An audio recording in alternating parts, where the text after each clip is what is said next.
नमस्ते मित्रांनो, मी संतोष दिवटे आपल्या वनदेव आयुर्वेद मूळव्याध केंद्रामध्ये आपलं सहर्ष स्वागत करीत आहे। मित्रांनो, माझं काही बोलणं असतं ना, हे एकदम स्पष्ट असतं। मला स्क्रिप्टेड बोलायला आवडत नाही। ते पहिले ठरवायचं नंतर बोलायचं माझं जमत नाही।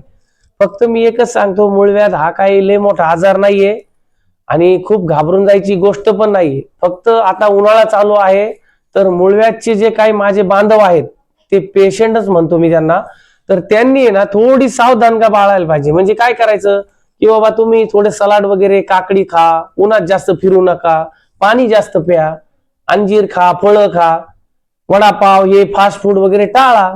तुम्हाला प्रमाण म्हणजे कमी प्रमाणामध्ये त्रास होईल। आपले पथ्यच इतके चांगले आहेत ना की कमी प्रमाणामध्ये त्रास होईल आणि औषध घेतल्यानंतर तर तुम्हाला 100% रिझल्ट भेटेल। फक्त काही अशा काही गोष्टी आहेत की त्या तुम्हाला पचत नाहीत म्हणून तुम्ही जास्त खायच्या किंवा खायच्याच नाही असं नका करू। खायचे असतील तर थोडेफार प्रमाणात खा, परंतु पाण्यावरती जास्त जोर द्या।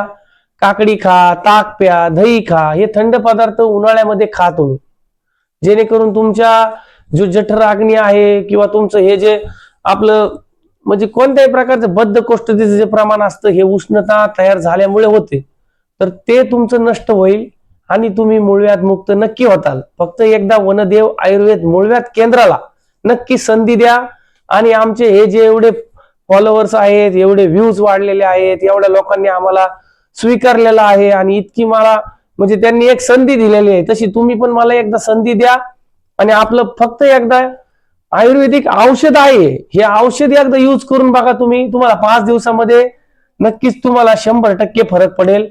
आणि हे आपला म्हणजे हा शब्द आहे, कारण की त्याच्यामध्ये काय दडलंय मूळव्याधामध्ये हे आम्ही शोधलेलं आहे। तर पुन्हा एकदा तुम्हाला जय हिंद आणि शुभरात्री।